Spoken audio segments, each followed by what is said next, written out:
네, 안녕하십니까. 오늘은 증권가에서 2024년도 상반기 유망주라고 이야기하는 타이어 종목에 대해서 한번 알아볼게요. 타이어는 이 한국 타이어, 금호 타이어, 넥슨 타이어가 우리나라 타이어 점유율 한 90% 정도 점유율을 좀 갖고 있는데, 그간의 타이어 종목에 대해서 관심이 좀 많았던 이유가, 지금 전기차가 약간 좀 부진하고 그렇지만은 방향성은 전기차 시대 친환경 자동차 쪽으로 가는 방향성에 대해서는 우리가 다들 사실상 신뢰를 갖고 있죠. 근데 이제 전기차 시대가 되면 이게 배터리 무게가 굉장히 무겁잖아요. 자동차 중량이 크게 늘어납니다. 그냥 가령 엔진만 놓고 볼게요. 내연기관 자동차의 엔진은 한 100kg 정도, 100kg. 근데 이제 전기차는 거의 400kg, 500kg 그래요. 물론 다른 내연기관 좀 무게가 좀 줄지만, 아이오닉 있죠. 아이오닉이 2.3톤입니다. 제네시스보다도 무거워요, 그 차가. 그렇게 된다면은 사실상 전기차 시대에 들어서면 가장 큰 수혜를 받는 게 이제 배터리지만은, 그 다음에 수혜를 받는 게 뭐냐, 이제 타이어 쪽이다. 이제 이렇게 있습니다. 일단은 구조적 성장이 타이어 쪽이다. 일단 전기차 무거운 중량을 버텨야 되기 때문에 거기에 고강도 경량화 소재가 좀 투입이 돼요. 이게 아라미드 이런 것들. 그리고 타이어 마모 속도가 이 보통 내연기관 자동차보다 20%가 좀 빠르다고 합니다. 얘들 출력이 좋잖아요. 그래서 초기 가속하는 속도가 빠르다 보니까 타이어에 대한 마모 속도도 만만치 않다. 이런 게 있고, 또 하나, 이게 소비자 심리인데, 전기차 타면 좀 조용해야 될 거 아니에요. 근데 타이어에서 올라오는 그 소음 소리가 크면은 왠지 전기차를 타는 맛이 안 나잖아요. 그러니까 전기차 수요자들은 고가의 흡음재, 굉장히 이제 소리가 잘 안 나는 거, 이런 쪽의 타이어 수요가 아무래도 좀 증가할 수밖에 없다. 시끄러운 차 타면은 상관없는데, 워낙 조용한 차를 타니까 타이어에 대한 투자가 많이 이루어져요, 이게. 그러다 보니까 이제 타이어 업계 쪽에서는 고가의 원소재가 투입이 되고, 그러다 보니까 어떻게 됩니까?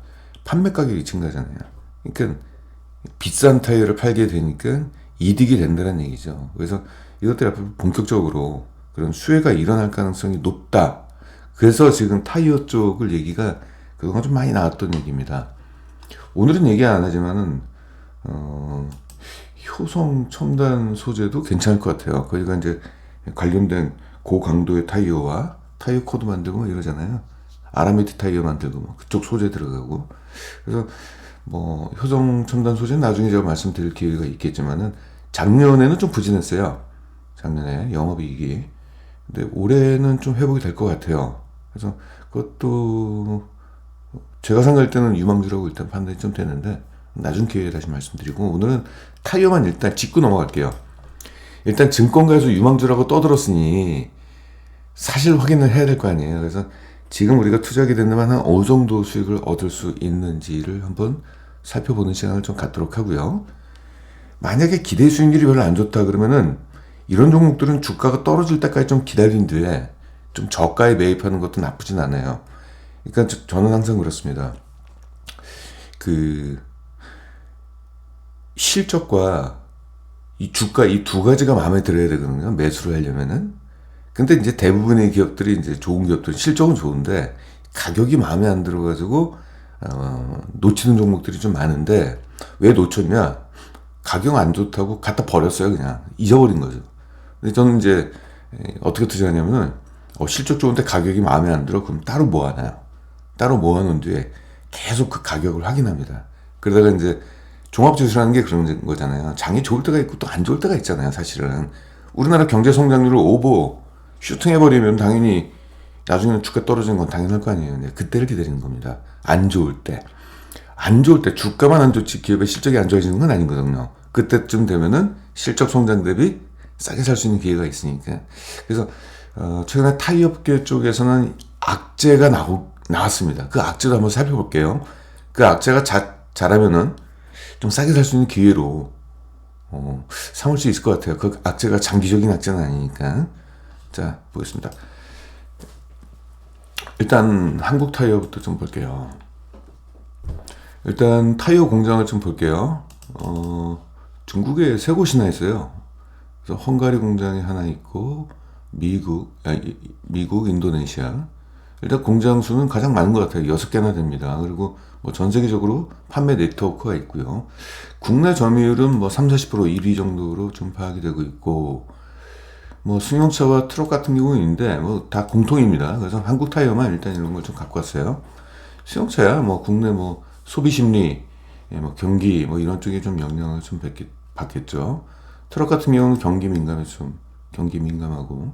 또 번째, 타이어는요, 이게 신차 쪽 시장이 있고요.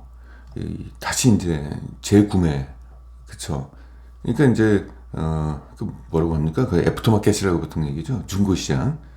아니, 타이어를 중고로 산다는 얘기가 아니라 기존의 차를 몰고 다니시는 분들이 교체 수요, 교체 수요죠. 그래서 신차 시장도 있고 교체 시장도 있다.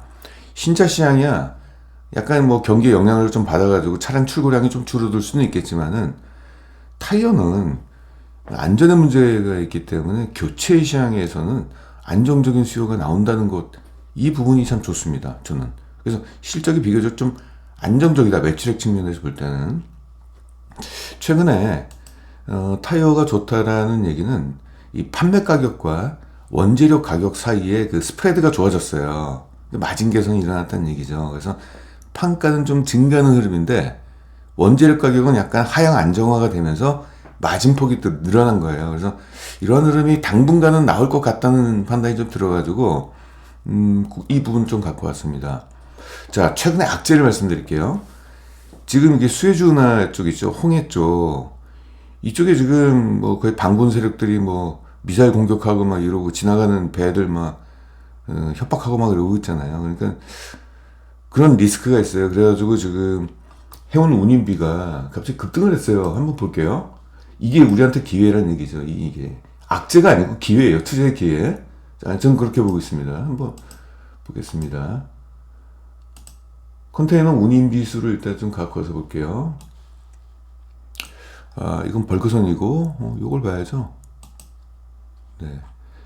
상하이 컨테이너 운임 지수가 갑자기 확 올라갔어요. 이 부분. 타이어는 부피는 큰데, 그렇잖아요. 부피가 너무 크기 때문에 해운 운임의 영향을 받을 수밖에 없죠. 그렇죠? 비행기로 못 나르죠. 배로 날려야 되고, 컨테이너로 움직여야 되는데, 컨테이너 운임비가 증가했다는 말이에요. 이게. 자, 그러면은 이게, 과연 오래 갈까? 자, 근데, 이쪽에는 그 운임을 해운사하고 이제 계약을 할 때는 약간 장기 운임 계약을 하는 편이에요. 그래서 지금 다시 재계약을 하려면은 올라갔던 운임료에 대한 재계약은 올해 연말 정도, 중순 이후, 그러니까 하반기입니다. 하반기. 그 하반기 안에 그쪽에 이제 지역적 리스크가 해소가 되면 상관없어요. 근데 업계에서는 뭐라고 얘기하냐면은 저게 저 장기화가 될까? 저건 전쟁도 아니고 그냥 서로 감정 싸워가지고 그냥 지나가는 배에다가 해코지하는 건데, 뭐 미군까지 거기 좀 가 있잖아요. 그리고 좀 전 세계 물류에 거기가 비중이 좀 높은 걸로 알고 있는데 20-30% 정도 되는, 컨테이너선은 한 30% 정도 비중일 거예요. 그쪽이. 왜냐면은 거기가 유럽으로 가는 때거든요. 아시아. 그러니까 중국에서 혹은 아시아 쪽에서 그쪽으로 가야 되잖아요. 홍해가 어딘지를 좀 보겠습니다. 그런 것도 한번 우리가 알아보죠.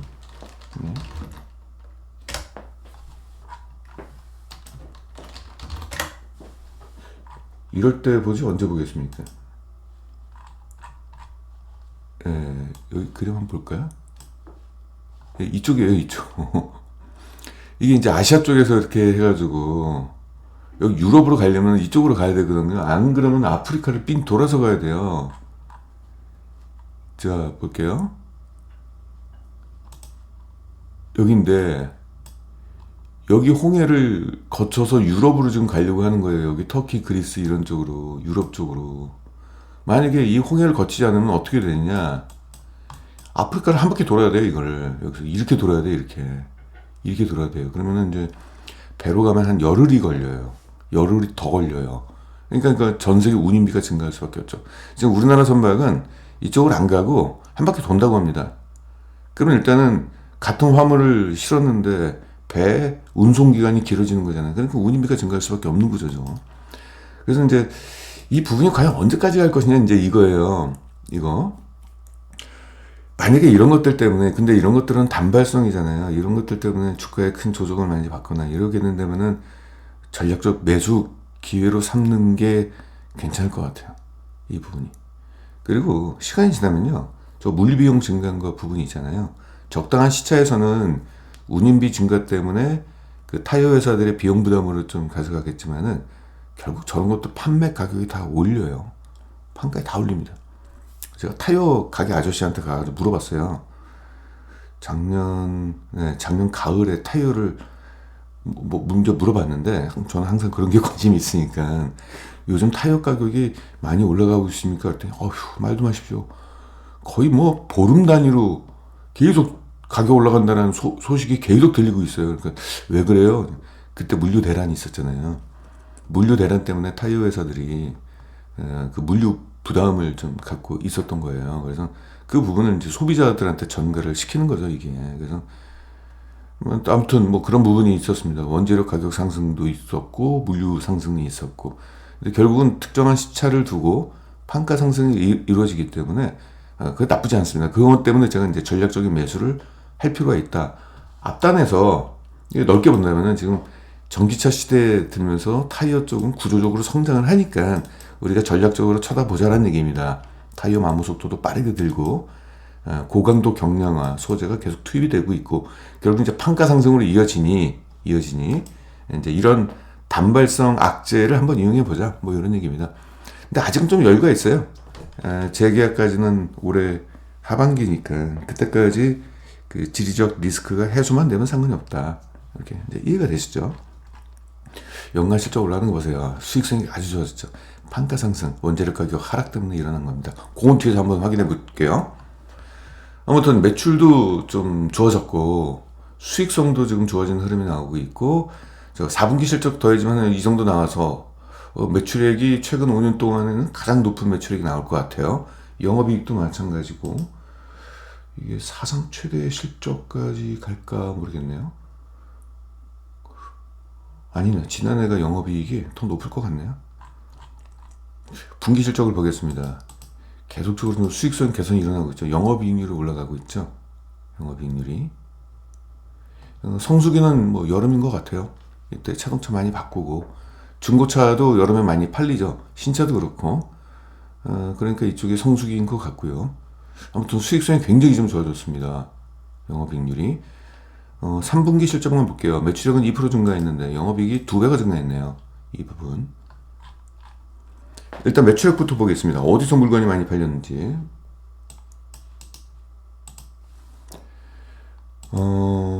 미국 쪽은 뭐 매출 비중이 29%인데 뭐 그대로였고, 중남미 쪽은 매출 비중이 좀 작은데 많이 팔렸네요.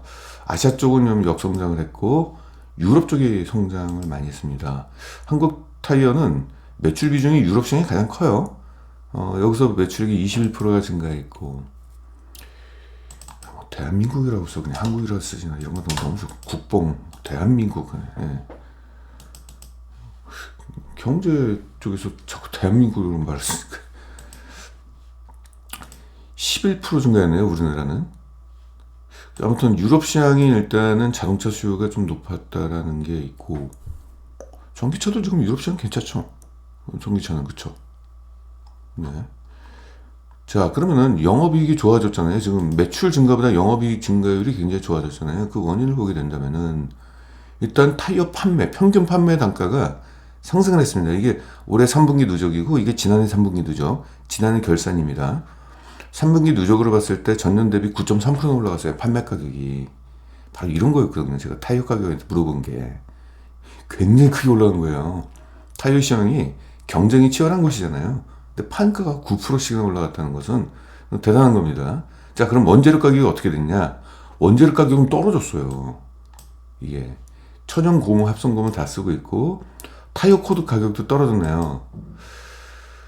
아무튼 원재료 가격은 하향하고 판가가 증가하고 이제 여기서 이제 마진이 크게 이제 늘어난 거죠. 아마 나중에는 이제 이 떨어졌던 원가도 약간 회복이 되겠죠. 원재료 가격도. 그럼 거기에 맞게끔 또 판가에도 변화도 있겠죠.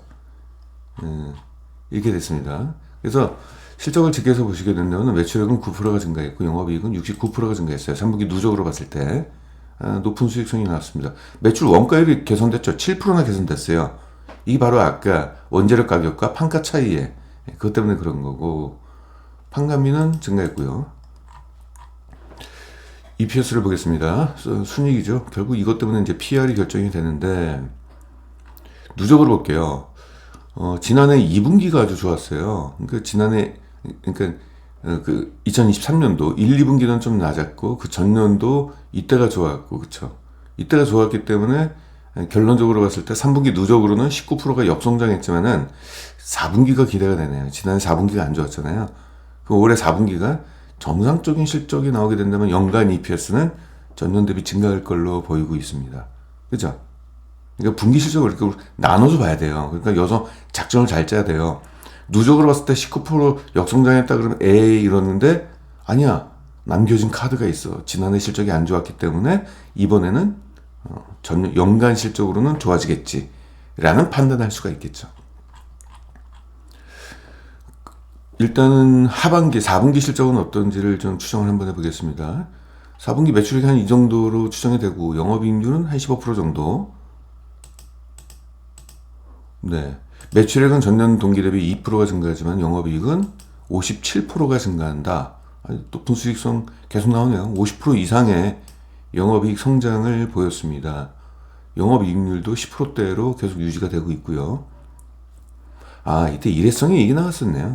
지금 이게 순이익률인데 2분기 때 순이익률이 영업이익률보다 높아졌어요. 이게 그러니까 일회성이 이기네요. 이거 일회성이 이런 거 인정 못 받습니다. 그러니까 영업과 상관없는 이익 같은 경우는 시장에서는 인정을 안 해줘요. 그래서 이것 때문에 EPS가 증가했다고 그래가지고 주가가 올라가거나 그러지도 않아요. 그래서 지금은 정상적인 실적이라고 보면 될 것 같아요. 순이익 보니까 예, 그렇죠. 3분기 때 영업 이익보다도 낮은 순이익률이잖아요. 그러니까 정상적인 영업이익 순이익이 나온 거고 이때는 좀 비정상적으로 나왔네요. 자, 연간 실적 앞으로 중요하죠. 전망치를 보게 되면은 일단 매출액은 3%, 영업이익은 4%씩 그러니까 거의 완만한 이제 수요가 일어날 것이다. 안정적인 실적이 나올 것이다. 자, 이러면은 실적 성장률은 높진 않잖아요. 여기서 중요한 거는 가격이네요. 결국 얼마나 더 저평가되어 있는지. 순이익은 좀 비교적 높은 성장이 나올 것 같다. 연평균 10%. 일단 2023년도 아직 지금이 2024년도지만 실적은 아직 2023년도 4분기가 안 나왔기 때문에 기업 회계적으로는 아직까지는 2023년도입니다. 순이익이 EPS가 전년 동기 대비 한 16% 정도 증가할 것 같고 그 다음에 17%. 그래서 지난해 실적과 올해 앞으로 기다리는 실적에 대한 그 EPS 성장률은 비교적 높은 편입니다.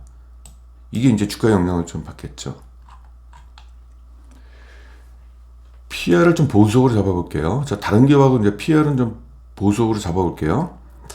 일단 연평균 성장률이 지금 한 16%, 17% 정도 이 두 개를 보게 되면 이 정도인데, PR 8이면은 굉장히 보수적으로 잘 잡았어요. 이 정도 되면은 달성 가능성이 굉장히 높아요. 이게 이렇게 잡았다 그러면 안 믿는 거죠. 안 믿는 거죠.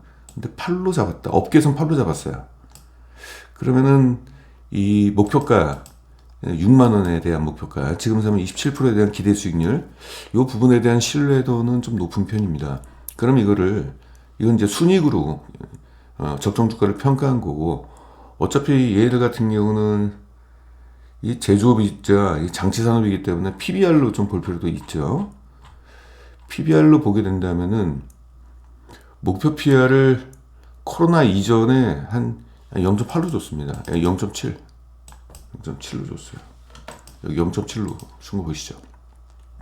코로나 때는 좀 불확실성이 있고 물류 대란도 있었고 뭐 원자력 가격 상승하고 그래서 제대로 된 기업 평가를 못 받았을 때 했어요. 그 전인 코로나 이전인 2019년도 쪽, 2020년도 초 이렇게 보게 된다면은 평균 PR이 0.7이었어요. 0.7로 줬을 때 뭐 똑같네요. PBR로 보나 59,000원이나 6만원이나 6만원이나 그러면은 이 기업 올해 뭐 상반기 유망주라고 했는데 일단 주가 보겠습니다.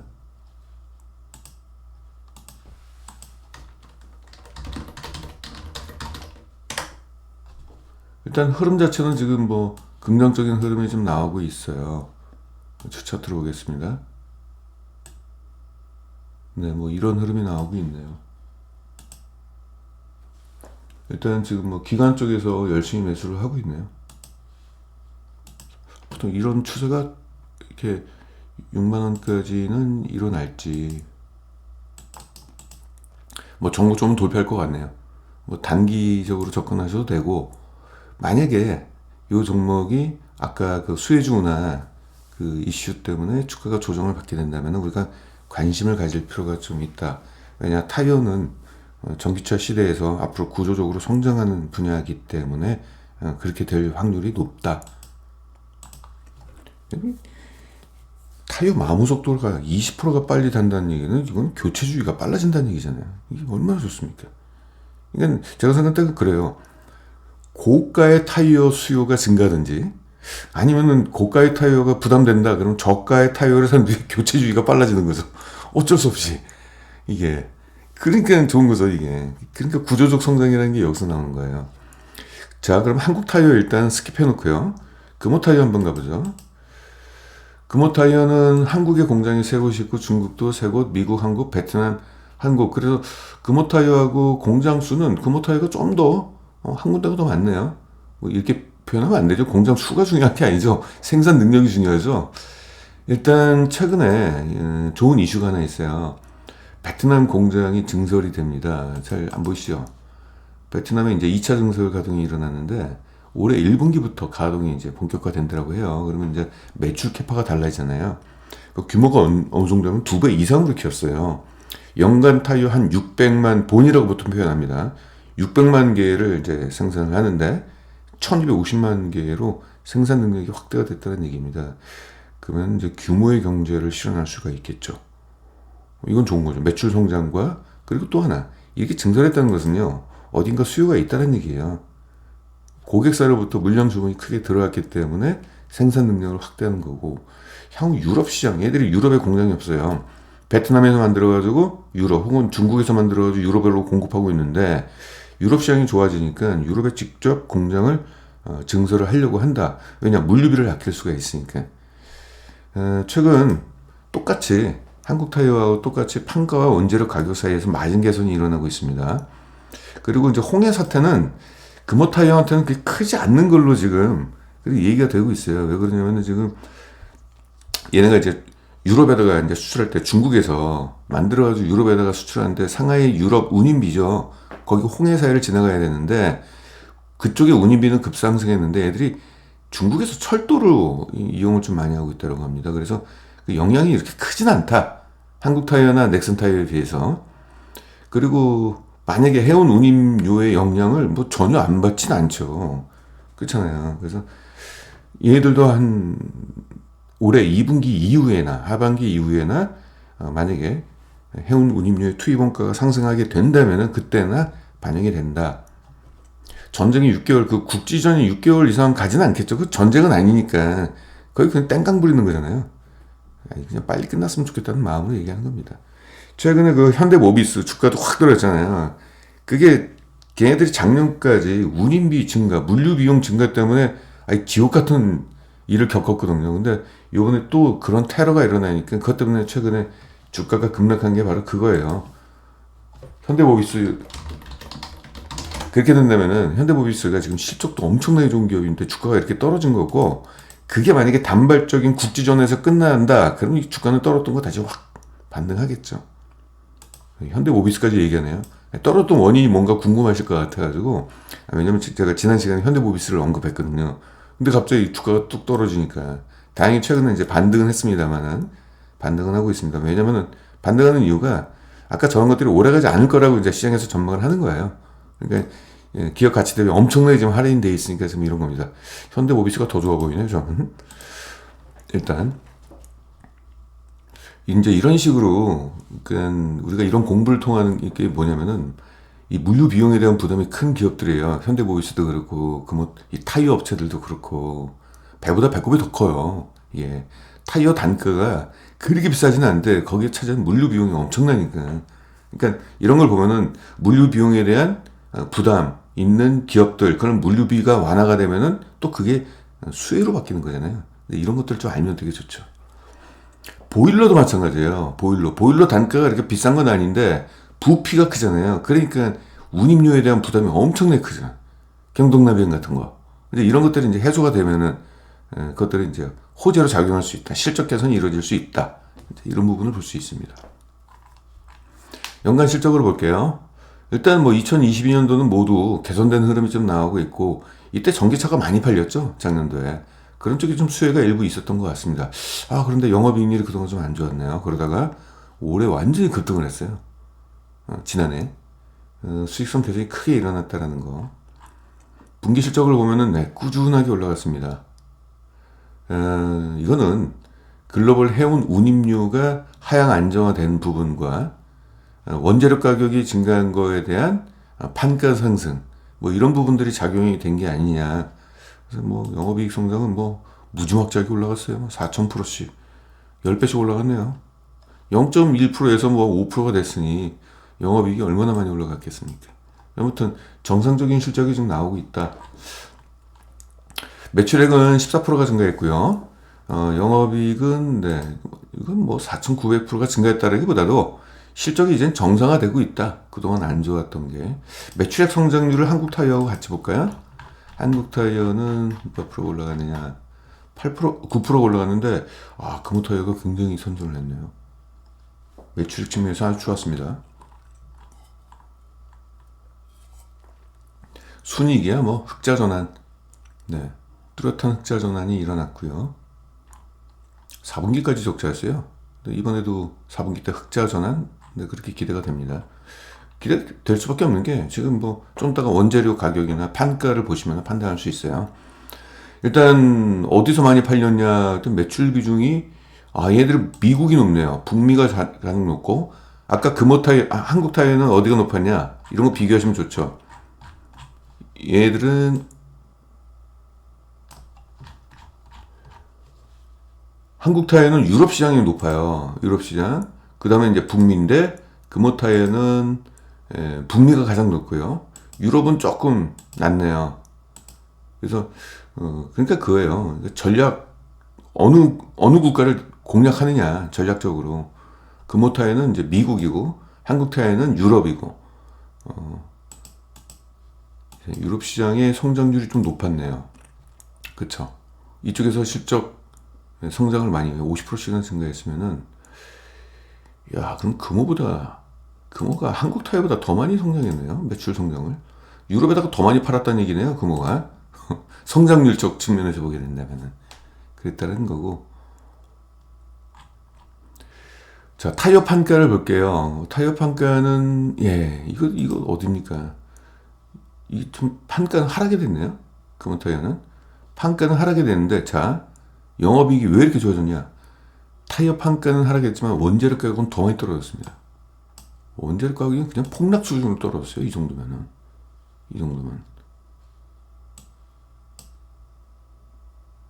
그래서 이 정도 떨어지니까 판가를 조금 양보해도 마진을 크게 확보를 했다는 얘기죠. 그러니까 결국 이거예요.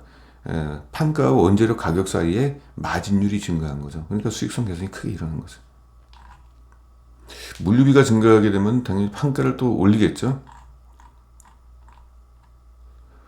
영업이익률이 여기서 이렇게 됐습니다. 이때는 뭐 엉망진창했어요. 원재료 가격이 막 상승하고 물류비용 상승하고, 게다가 고객사에다가 전가시키기에는 좀 이제 힘든 상황이었고, 그러다가 지금은 이제 드디어 올릴 수밖에 없는, 서로 눈치 보다가 올렸겠죠. 연간 실적을 좀 보겠습니다. 앞으로 영업이익률이 한 8, 9% 정도는 유지가 될 것 같고, 매출 사이즈가 확 커졌네요. 이게 아까 잠깐 얘기했지만 베트남 공장이 2024년도 1분기부터 생산 능력 2배 이상을 키운 캐파잖아요. 그것들이 이제 본격적으로 가동이 된다라고 하니까 매출액 증가는 나올 것 같고, 그래서 앞으로 2023년도부터 2025년도까지 매출 성장률은 연평균 7%, 영업이익은 10%씩 비교적 양호한 성장이 나올 걸로 전망이 되고 있습니다. EPS를 볼게요. EPS는 아주 높네요. 연평균 21%씩 업계에서 그렇게 전망이 됐어요. 이 정도면 굉장히 높은 성장률이 나오네요. 그럼 이 기업의 이제 PR을 볼게요. 업계에서는 이 기업의 PR이 아니라 목표가를 2024년도로 볼게요. 이건 좀 지우고요. 색깔만 지울게요. 27%. 비슷하네요. 한국타이어하고. 근데 여기서 좀 보셔야 될 게 단순히 저 숫자만 보는 게 아니라 우리가 평가를 해야 되거든요. 목표가가 현실적인지. 얘들 적정 PR을 8로 줬어요. 굉장히 싸게 줬어요. 그럼 금호타이어는 12.6배. 물론 성장률이 좀 높으니까 이렇게 준 거는 맞는데, 이제 이걸 봐야 돼요. 우리가 더 좋은 종목, 합리적인 종목이 뭐냐. 그러면 이렇게 봐서는 성장률 대비 12.6을 줬던 것은 나쁘게 준 거는 아니거든요. 그러니까 비싸게 줬다라고 볼 수는 없어요. 그럼 이걸 PBR로 한번 가져보겠습니다. 자산가치 대비는 어떻게 되느냐. 전통적으로 또 금호타이어는 또 PBR이 높네. 한국타이어는 지금까지 계속적으로 약간 저평가 모드였어요. 한국타이어는 부담이 좀 덜한다는 측면에서는 한국타이어가 조금 더 저평가가 일어났고, 실적 대비 저평가에다가 자산가치 대비도 저평가했어요. PBR이 한 0.7 정도. 근데 금호타이어는 PBR도 0.3으로 좀 상대적으로 좀 높았다. 목표가는 동일해요. 지금 한국과 금호가 목표가는 동일한데 한국타이어가 좀 더 마음의 편안은 오네요. 평화. 왜냐하면 좀 싸니까. 금호타이어 보겠습니다. 금호타이어가 갑자기 그 주가가 14%가 올라갔어요. 이게. 그러면은 이거는 나중에 사야 되겠네요. 5,900원이죠? 그럼 먹을 거 없습니다. 5,900원. 오늘 올랐어요. 먹을 거 없네요. 금호타이어는 아웃이 아니라 주가가 조정 나면은. 그러니까 지금 우리가 이제 이 흐름을 봐야 된다는 얘기죠. 약간의 조정이 나오니까 곧바로 시장에다 끌어올리는 거 보세요. 자, 여기서 조정 한번 나오니까 그냥 올려버렸죠. 여기서 조정 나오니까 그냥 한 방에 올려버리죠. 이게 이제 시장의 기대감이라는 거죠. 조정 나오면은 여기서 이제 계속 옆으로 이제 횡보하는 게 아니라 곧바로 그냥. 그러니까 실적 성장에 대한 기대감이 이제 있고, 주가도 저평가라는 것이 업계에서는 그렇게 판단을 하는 거고, 그리고 다시 말씀드리겠지만은 이제 타이어 쪽은 구조적 성장을 막게 될 것이다라는 그런 것들이 시장 저변에 깔려 있는 게 아니겠느냐. 그러니까 이런 기업들 같은 거 우리가 관심 종목에 올려놓고 주가는 언젠가 조정이 나오겠죠. 왜냐면 차익 매물에 대한 차익 욕심은 생기니까. 여기서 급등하면 어떻게 해요? 여기서 차익 매물 욕심이 생기죠. 팔죠. 그러니까 흐름이 이렇게 가죠. 그래서 다시 이쯤 되면은 싼 거 아니야? 다시 사고 또 차익 매물 나고 다시 가고 또 차익 매물이 언젠간 또 나오겠죠. 일단 금호타이어는 지금은 아니다. 그럼 이제 넥슨 타이어가 남았죠. 한국 타이어와 넥슨 타이어. 넥슨 타이어는 공장 사이즈는 아까 두 개, 형님들 한국과 금호보다는 좀 공장 사이즈는 좀 작은 것 같아요. 숫자는 중국에 한 곳밖에 없다는 얘기는 그쵸. 나머지 세 곳이 있었는데 금호하고 한국은 각각 세 곳인데 한 곳밖에 없다. 체코에 한 곳 있고, 최근에 판가와 원재료 가격 사이에서 마진 개선, 이거 타이어 업체도 다 같이 일어나고 있습니다. 이 기업은 또 이제 넥슨 타이어하고 똑같이, 금호 타이어하고 똑같이 해외 증설에 대한 호재가 존재하네요. 체코 쪽에다가 증설을 하는데 2023년도에 한 550만 개를 만들 수 있는 공장을 920만 개, 1000만 개, 결국 이제 두 배로 키우네요. 2025년도까지.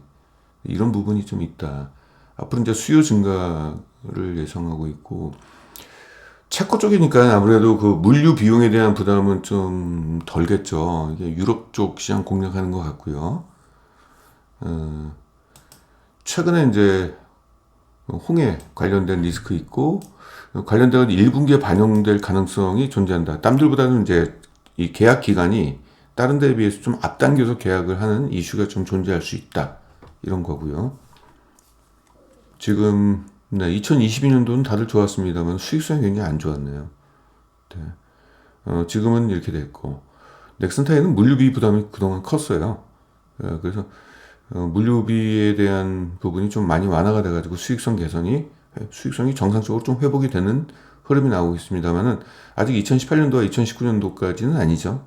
그럼 결국은 얘들의 영업이익 상승할 수 있는 그런 여지가 좀 더 남아 있다. 그동안 뭐 시장에서 얘들이 한 이 정도까지의 마진은 받았던 모양입니다. 영업이익률 계속 올라가고 있죠. 네, 수익성 개선이 일어나고 있습니다. 이게 정상적인 흐름이죠. 그래서 그동안 안 좋았다가 좋아지는 타이어는 지금 턴어라운드입니다. 그래서 좀 아쉬운 게 작년도 전기차가 많이 팔려가지고 매출이 굉장히 좋아졌을 때 돈을 제대로 못 벌었다는 것이 조금 아쉽죠. 타이어 업계들이. 일단 3분기 영업이익률이 10%까지 올라갔네요. 그래서 실적을 직계해서 보시면은 3분기 누적으로 봤을 때 전년 동기 대비 매출액은 7%가 증가했고 영업이익은 대규모 흑자 전환을 이뤘습니다. 영업이익률 마이너스 3%에서 6%까지 올라갔네요. 순이익도 흑자 전환을 이뤘고요. EPS 보시면은 네, 아주 좋은 흐름이 나오고 있습니다. 흑자 전환, 대규모 흑자 전환 나왔고요. 자, 매출 어디서 많이 팔았나 이게. 요 기업의 매출 비중이 가장 높은 데가 유럽이네요. 그러면 지금 금호 타이어는 이제 북미 쪽 시장이 가장 고객이 큰 데가 그쪽이 좀 많이 있고, 금호는 한국 타이어하고 넥슨 타이어는 이제 유럽 시장의 주력 매출처라고 보시면 되겠습니다. 매출 비중 37%, 이쪽에서 12%가 증가했네요. 그렇고 기타 국가는 어떨까요? 아프리카는 뭐 이런 쪽이겠죠. 내수 쪽 6% 증가, 북미 쪽도 크고, 아무튼 가장 큰 시장이 이쪽이죠. 뭐. 있죠. 중국 같은 경우는 뭐 자기들 내수 시장 자기들이 다 해먹으니까. 사실 유럽과 미국 같은 데는 제조 공장이 많지가 않잖아요. 그러다 보니까 이제 우리가 이제 수출하는 거죠. 아무튼 주력 매출처는 국가는 유럽과 북미다 이렇게 보시면 되겠네요. 그리고 특히 이제 미국 같은 경우는 지금 이제 전기차 쪽 시장에 그 드라이브를 걸고 있잖아요. 그래서 그러니까 참고적으로 아시기 바랍니다. 이제 유럽은 친환경 자동차 시장이 좀 더 빨리 확대가 됐어요. 그래서 하이브리드 자동차하고 전기차까지 합치면은 전체 자동차 출고량의 20% 이상이 지금 그 배터리를 많이 쓰는 자동차를 써요. 특히 전기차 쪽의 생산량이 많다는 얘기거든요. 그럼 유럽 쪽이 이제 그동안은 실적 성장을 이제 이어왔고, 그 다음에 이제 중국이 뭐 자국 내에서는 이제 그랬고, 미국이 가장 지금 전기차에 대한 점유율이 가장 낮은 대륙이라고 보시면 되겠습니다.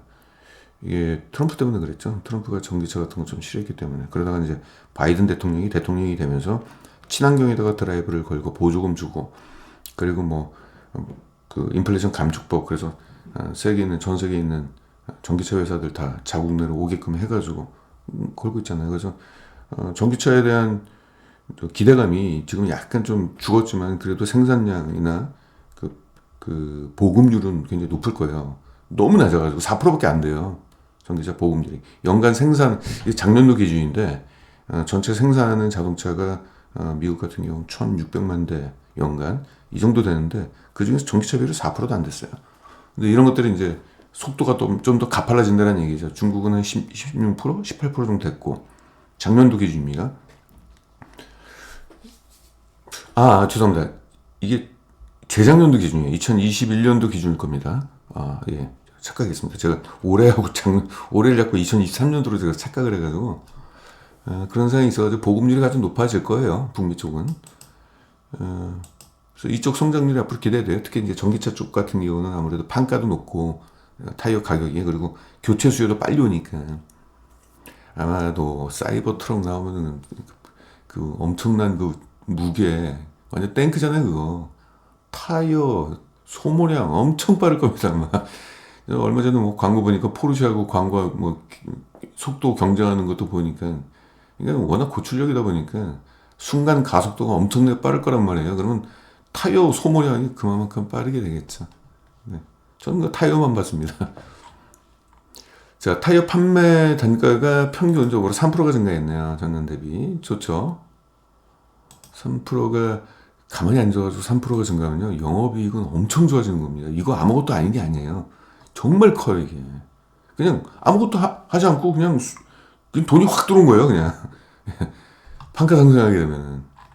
원재료 가격은 하락했어요. 그러니까 여기서 마진 개선이 크게 일어났죠. 원래 이제 정상적으로 돌아가는 거라고 보시면 되겠습니다. 그래서 올해 4분기도 영업이익률 한 10% 정도까지는 나올 수 있을 것 같다라고 보고 있습니다. 업계는. 그러면은 매출액은 전년 동기 대비 1% 정도 증가하는 정도의 수요인데 영업이익은 뭐 500% 정도. 영업이익률이 그때 뭐 2%밖에 안 되는데 2%가 10% 됐으니까 5배 올라가는 거죠. 네, 그래서 2023년도 실적은 정상적 실적. 떨었던 주가는 다시 회복되는 게 맞겠죠. 앞으로 이제 연간 성장률을 좀 보겠습니다. 성장률은 좀 높게 나오는 것 같아요. 얘네가 영업이익이 앞으로 더 개선될 걸로 좀 보이고 있어요. 연평균 23%씩 올라간대요. 여기서 7%지만은 7%가 정상적인 영업이익률이 아니고 과거에 있었던 9%이 정도까지는 갈 것이다. 업계는 그렇게 이제 추정을 하고 있는 거죠. 넥슨 타이어는 제가 지나가서 좀 들었는데 신차 시장에 들어간 것도 있지만은 교체 있죠. 교체 차량 그쪽의 수요가 좀 높다고 들었어요. 그게. 근데 신차 시장에 들어가는 타이어는 자동차 회사들이 서로 가격 경쟁을 좀 치열하게 하기 때문에 높은 판가를 보장받기 좀 어려워요. 자동차 회사들이 오랫동안 자기하고 거래하면서 좀 싸게 좀 해달라, 좀 싸게 좀 해달라.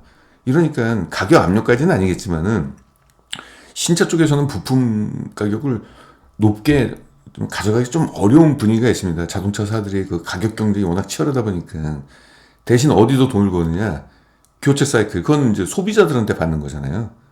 소비자들이 타이어가 마모가 되면은 자기 돈으로 갈아야 될 거 아니에요. 그때 좀 그쪽 시장은 좀 이제 마진율이 좀 높다라고 저는 들었습니다. 근데 넥슨 타이어가 그쪽 시장이 좀 크다라고, 정확한 건 아닙니다. 정확한 건 아닌데 일단 그렇게 들었는데 제가 그걸 기억하고 있다는 것은 그럴 확률이 좀 비교적 높다는 얘기입니다. 제가 정확하게 그걸 기억하고 있거든요. 근데 그것이 정확한 어떤 근거의 어떤 팩트, 자료, 가격 이런 것들이 비교 평가가 돼가지고 제가 진짜 그러네 이러진 않고 그냥 업계에서 얘기하는 어떤 그 리포트나 이런 걸 보면서 이제 얘기한 거기 때문에 그래서 약간 마진율이 좀 좋은 부분이 있다라는 정도까지, 네, 거기까지입니다. EPS 성장률은 좀 높게 측정이 되고 있어요. 뭐 실적이 나와야 알겠지만은 연평균 23%면은 아까 금호타이어 볼까요? 금호타이어가 그 정도 나왔나요? 금호타이어는 21%. 한국타이어는 성장률 쪽 측면에서는 한국타이어는 몇 프로? 10%. 그럼 넥센이 1등이네요. 성장률은. 넥센 1등, 금호타이어 2등. 근데 금호타이어가 최근에 주가가 올라갔기 때문에 지금 먹을 게 없어요. 지금은. 주가 조정을 기다려야 돼요. 10% 가지고는 뭐 먹을 게 없죠. 넥센 타이어는 보겠습니다. 연평균 23%씩 성장하는데 특히 2024년도의 성장성이 좀 높게 지금 측정이 되고 있습니다. 그러면 올해 유망주로는 넥슨 타이어가 조금 떠오르는 것 같은데요. 뭐 올해 다 갔으니까 일단 빼버리고 그러면은 2024년도에 상승 노력이 44%가 있습니다. 자, 그러면 이 44%에 대한 PR은 얼마나 매겨졌을까요? 6.1 괜찮아요. 네. 지금 현재 나와 있는 수치로 봤을 때는 넥센 타이어가 지금 투자하기에는 가장 좋은 것 같아요. 주가 좀 보겠습니다. 7,890원. 오늘도 올랐네요. 7,890원. 이렇게 된다면은 40%면 타이어 업종 중에서 가장 좋은 것 같고 PR도 볼게요. PR 6.1이에요. 자, 금호타이어 PR 목표 PR 12.6 2배네요. 한국타이어 8. 근데 넥스타이어는 가장 낮은 PR을 주고서도 성장률은 가장 높죠. 성장률은 가장 높게 나왔는데도 목표 PR은 가장 낮게 잡아줬어요. 그러니까 이게 매력도가, 그러니까 저는 그래요. 그러니까 업계에서 제시한 목표가가 합리적이냐 이제 이걸 봐야 되는 거거든요. 근데 넥센타이어는 합리적인 걸 떠나서 굉장히 보수적으로 목표 PR을 잡았어요. 그럼에도 불구하고 먹을 떡이 가장 크다. 이 수치만 봤을 때 PBR로 보겠습니다. PBR로 봤을 때는 과거에 PBR 굉장히 짜게 잡아줬네요. 0.5였네요. 자산가치 대비 이것도 저평가, 이거 나쁜 게 아니에요. 예. 이게 목표가가 될 수는 없고요. 왜냐면 PBR 0.5는 지나치게 낮은 평가를 지금 동안 받고 있었다는 얘기죠. 그러면 뭐 자산가치 대비도 뭔가 마진을 확보했고, 이건 이제 자산가치 대비 한 28%의 기대 수익률이 있다라는 거고, 자산가치가 아니라 실적가치로 봤을 때는 좀 사실상 저평가라고 얘기를 해도 무방한 것 같습니다. 그래서 넥센, 금호, 한국타이어를 봤을 때 이 중에서 수치적으로 봤을 때 탑픽은 넥센 타이어다, 이렇게 평가를 할 수가 있겠네요. 근데 업계는 무엇을 추천했느냐? 한국타이어를 추천했습니다. 이게 같은 내용 다른 팩트죠. 이게 왜 이 증권사는 한국타이어를 선택했을까요? 지가 제일 많이 추천했으니까 이 종목을. 매력도가 제일 뭐 떨어지거나 말거나 자기들이 커버리지를 보통 한다라고 보통 표현해요. 기관 투자자들한테 이 종목을 그동안 추천을 해왔는데, 그러니까 관성적으로 개인 투자자들한테 이 종목이 좋다라고 우기는 거죠. 허나 지금 모든 것들을 세 개를 평가해서 보니까 넥슨타이어가 가장 지금 현재로서는 실적 성장률 대비, 근데 이 실적이나 이런 것들이 나와봐야 알겠는데, 일단 지금까지 나온 시장의 어떤 데이터를 가지고 평가를 했을 때는 넥슨타이어에 대한 기대 수익률이 가장 높은 걸로 보이고, 주가도 괜찮죠 지금. 한국타이어 볼까요? 다시 금호타이어 이미 올라갔죠. 금호타이어는 먼저 시작됐습니다. 한국타이어도 계속 이렇게 상승 중이죠. 근데 넥센타이어만 조정을 받았어요. 그래서 이 주가 위치도 부담이 좀 없죠. 사실 여기서 뭐 더 떨어지기보다는 좀 반등할 수 있는 여지가 좀 나오지 않을까라는, 그건 뭐 사실관계는 뭐 나중에 올라가 봐야 알겠지만은, 그래서 오히려 지금 기술적으로 봤을 때도 주가도 좀 부담이 없는 지금 상황이고, 그래서 제가 볼 때는 굳이 세 개 중에 하나를 고른다, 넥슨타이어가 낫지 않을까 싶습니다. 저희 회원분들, 오늘 제가 내일 방송을 오늘로 앞당겨서 좀 진행할 예정에 있습니다. 오늘 추천할 종목 다른 분들한테 한번 좀 말씀 좀 드려볼게요. 오늘 제가 고른 거는 사상 최대 실적이고, 주가는 거의 20년 만에 저평가가 일어난, 엄청난 저평가가 일어나는 종목입니다. 볼까요? 그러니까 제가 이것을 말씀드린 이유가, 여러분들도 종목을 살 때 이러한 종목만 골라서 사야 된다는 얘기죠. 돈 벌기 위해서는. 자, 볼게요. 일단 재무 안정성은 우수해요. 현금이 무려 1,500억을 갖고 있어요. 시가총액이 높은 기업이 아닙니다. 현금 부자예요. 저거 M&A 할 것 같은데. 얘네가 제약회사입니다. 제약회사 하나 정도는 조그만 건 인수할 수 있을 것 같은데요. 자, 앞으로의 실적을 신뢰하려면요, 과거의 이 기업의 실적이 어떤 흐름을 보였는지를 보는 게 매우 중요해요. 많은 사람들이 과거 실적이 뭐가 중요하냐, 이미 다 지나간 건데 라고 생각할지 모르겠지만은, 제가 보고자 하는 것은 이 기업이 이 시장에서의 지배력을 보는 겁니다. 그리고 사업에 대한 안정성, 이런 걸 보는 건데, 매출액이 코로나 때, 그러니까 제약회사하고 전문 의약품을 만들기 때문에 코로나 때는 의사 처방 건수가 다 떨어졌어요. 사람들이 병원에 안 가고. 그렇기 때문에 전 제약사들이 다 이런 현상이 있었어요. 매출액이 떨어지고 이랬어요. 이런 부분은 특수한 때문에 이건 인정해줘야 되겠고, 매출액이 단 한 번도 역성장 없이 계속적으로 우상향하는 흐름이 보이고 있고요. 영업이익률이 굉장히 높습니다. 제약회사 평균 영업이익률이 10%가 안 돼요. 7%대예요, 7%대. 근데 얘들은 평균치보다 2배 이상이 높아요. 그리고 얘들이 상장한 지가 20년이 넘었는데 단 한 번도 적자가 없었습니다. 이게 제약회사들이 적자 나는 기업들 되게 많아요. 비용 많이 써가지고. 근데 얘들이 굉장히 안정적으로 지금까지 해왔다는 걸 보면은, 사업에 대한 안정성과 성장성, 꾸준한 수요, 이 부분에 대해서, 그리고 높은 마진율, 이 부분에 대해서는 앞으로 향후 실적에 대해서 신뢰할 수 있다. 지금까지 연평균 8%씩 매출 성장이 있었고요. 영업이익은 매년 14%씩 증가를 해왔습니다. 굉장히 좀 효율성 있는 기업인 것 같고, 최근에 분기 실적 보면 영업이익률이 20%대로 진입이 됐고요. 3분기 실적만 놓고 보면 매출액 7% 증가, 영업이익은 28% 증가했습니다. 올해 실적 모두 좋았어요. 이게 제약회사 같은 경우는 수요가 꾸준하거든요. 꾸준한데 영업이익률이 좋아졌다는 이유가 뭘까요? 신제품이 출시가 됐다는 얘기예요. 갑자기 약 가격을 높게 받을 수는 없어요. 지금 뭐 식약처라든지 이런 쪽에서 의료보험에 대한 재정 부담 때문에 몽둥이 들고 쫓아다니고 있어요. 약 가격 낮게 하기 위해서. 비싸게 받아먹는 그 제약사들 붙잡고 돌아다니고 있어요. 걔들 약 가격 인하시키려고.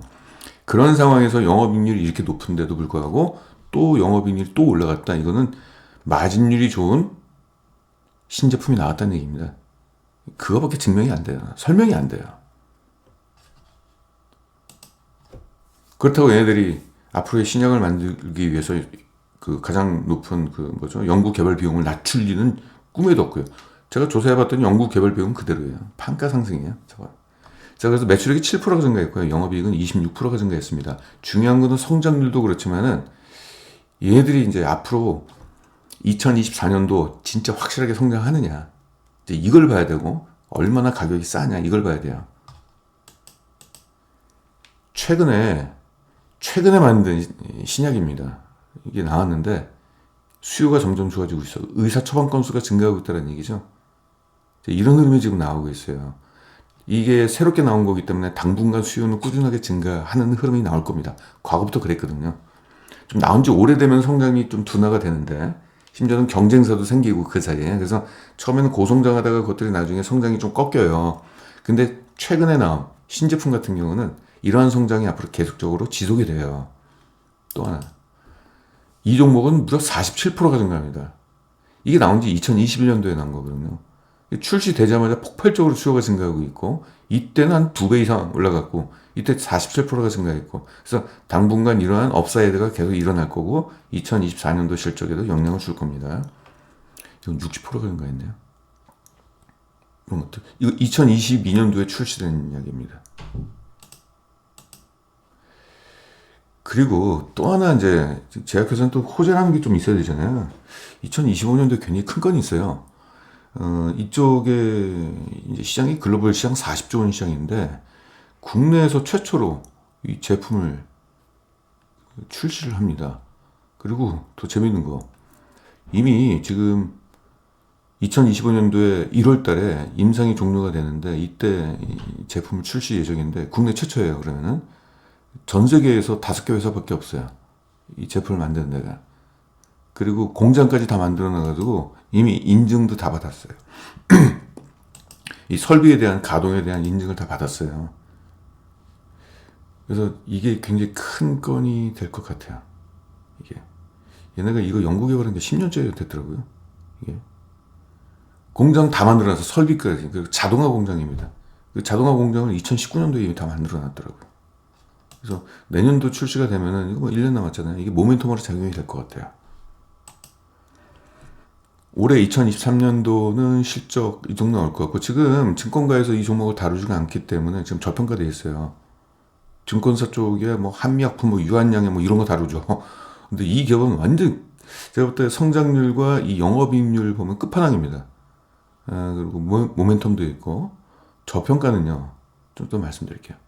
아무튼 지금 매출액이 전년 대비 10% 증가, 영업이익은 26%가 증가할 전망이고요. EPS 성장은 한 올해 3분기까지 여기예요. 여기. 매출액은 여기. 그러니까 매출액입니다. 올해 순이익은 여기. 3분기까지 여기니까 4분기 더해지면 요 정도 나오겠죠. PL 볼게요. 올해 추정되는 게, 그러니까 2023년도입니다.